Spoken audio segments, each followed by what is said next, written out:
Sharma et bienvenue sur Digital Week, la chaîne qui vous aide à concrétiser vos idées sur le web. Si vous êtes nouveau ici, sachez qu'on parle de tech, de side business et d'outils en tout genre pour vous aider à réussir votre business sur Internet. Donc si vous êtes intéressé, pensez à cliquer sur le bouton abonner et activer la petite cloche comme d'habitude. Si tu veux cacher un corps, cache-le dans la deuxième page de Google. C'est souvent l'expression qu'on entend dans le monde du référencement parce que clairement personne ne va cliquer sur la deuxième page. D'après le site Backlink.io, 75% des clics se font sur les 3 premiers liens de la première page de Google, donc il est primordial de comprendre comment arriver dans ce top 3. Et vous l'aurez compris, c'est pas vraiment par hasard qu'on atterrit dans ce fameux top 3. Il ne suffit pas juste de créer un site internet pour pouvoir arriver en tête des résultats de recherche Google. Il faut optimiser vos sites internet. Et c'est de là que vient le terme SEO, Search Engine Optimization. C'est une suite de techniques et de stratégies qui consiste à optimiser son site pour apparaître dans les résultats de recherche Google. Alors attention, aujourd'hui on va parler de SEO et pas de SEA, qui consiste à optimiser les annonces payantes que vous avez dû certainement voir au-dessus de vos recherches Google. On va uniquement se concentrer sur les résultats de recherche naturels.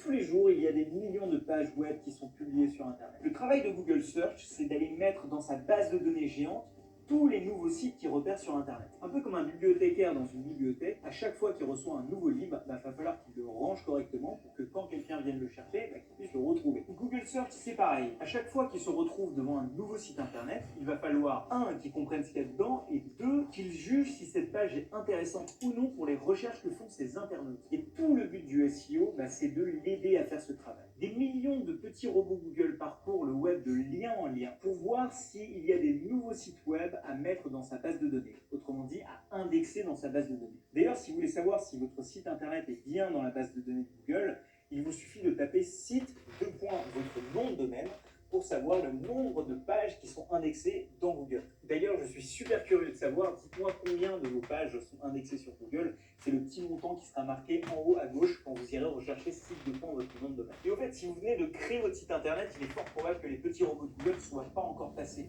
Dans ce cas-là, je vous ai mis un petit lien en description qui vous permet de déclarer votre site internet à Google. Bon, après vous avoir dit ce que c'est que le SEO, on va voir comment est-ce qu'on optimise vraiment ces pages pour apparaître en premier sur Google. Comment est-ce qu'on aide Google à nous favoriser comparé aux autres sites qu'il a dans sa base de données. Et on commence tout de suite avec le point numéro 1.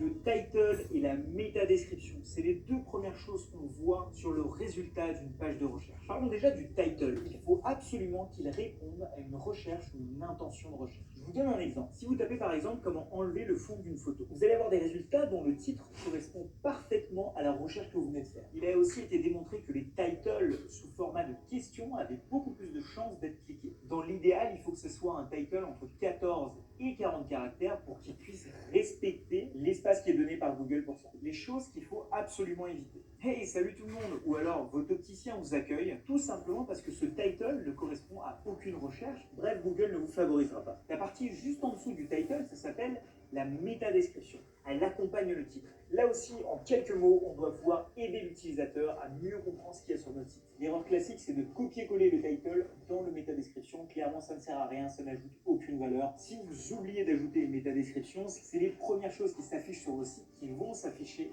dans cette métadescription. Typiquement accueil, agenda ou encore contact. Et clairement, là aussi, ça ne va pas donner envie à Google de vous mettre en avant parce que clairement ça ne décrit pas du tout ce qu'il y a dans votre site. Le title et la métadescription, c'est des choses qui sont très facilement modifiables dans n'importe quel éditeur de site comme Wix, WordPress ou encore Squarespace. Et si vous n'y arrivez pas, mettez-moi ça en commentaire et je vous aiderai peut-être avec un lien ou un petit